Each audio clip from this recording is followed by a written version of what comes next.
किस्मत हमार रोवा गईल, तू पराया हो गईलू।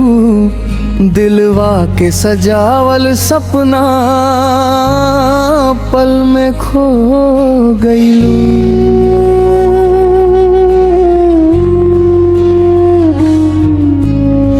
रात भर अखियां जागे, निंदिया ना वेला। तोहरे बिना हर धड़कन बस तोहरे के चाहेला। जवन राह पर साथे चलल रही, आज सुना पड़ गईल। हंसी वाला चेहरा हमार दर्द में बदल गईल। कसम खैले रहनी साथ जन्म भर निभैबू। बीच डगरिया छोड़ के तू काहे दूर हो गईलू।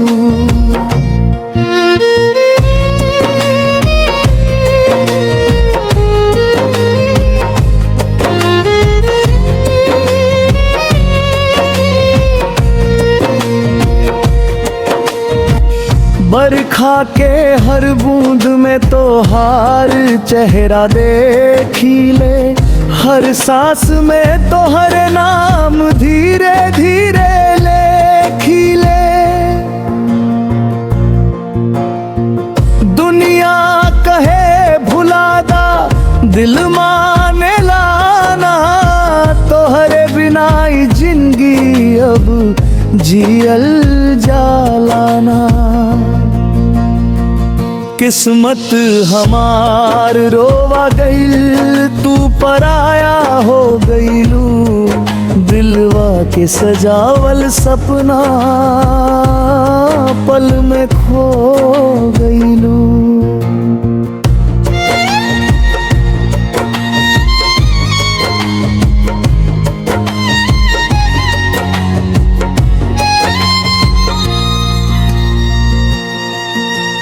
रोज भोर भैला पर तोहर राह ताकीले।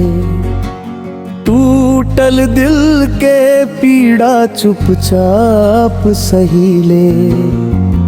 आईना में चेहरा देखी तो पहचान ना आवे। हंसी छोड़ी के आँख बस आंसू बहावे।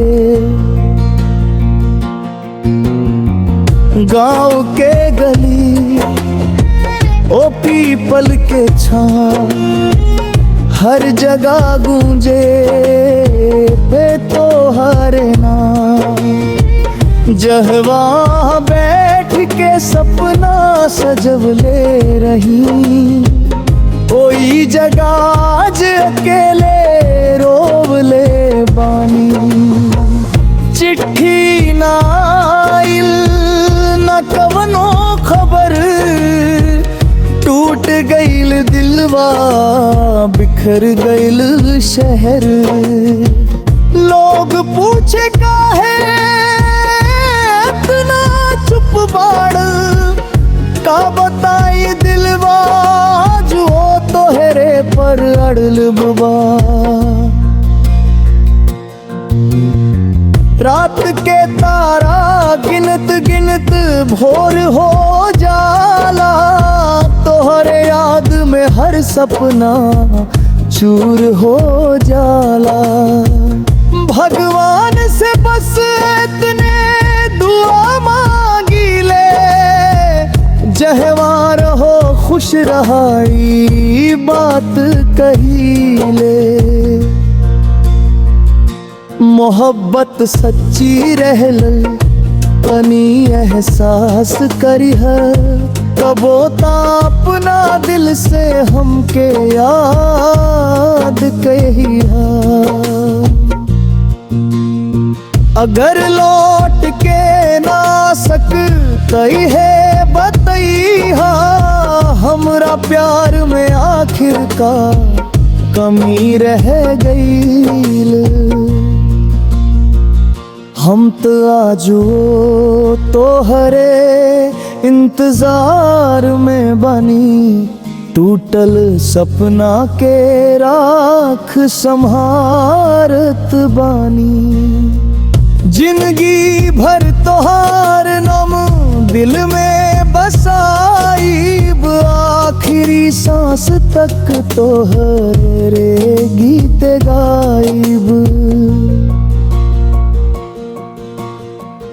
किस्मत हमार रोवा गई, तू पराया हो गईलू।